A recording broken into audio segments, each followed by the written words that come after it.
Welcome to Solvetic, your channel to always learn technology easily.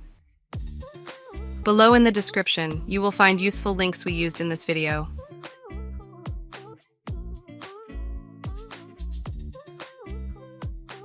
Today in Solvetic, we will see how to free up OneDrive space on PC or laptop.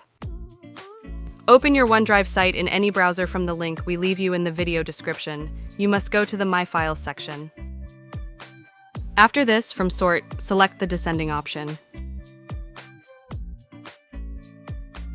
From the list of files, select those that you do not consider necessary. When you do, click Delete. Confirm by clicking Delete again. Repeat this for files you don't require.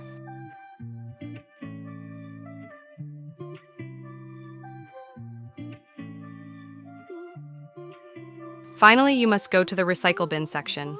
There, click on Empty Recycle Bin. Click Yes to confirm, and you will have freed up space on OneDrive.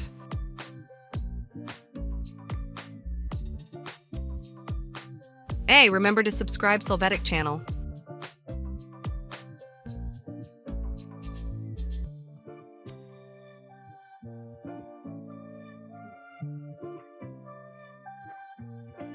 We hope it has been helpful for you. Here are links to watch more videos of your interest and subscribe to the Solvetic channel. Thank you.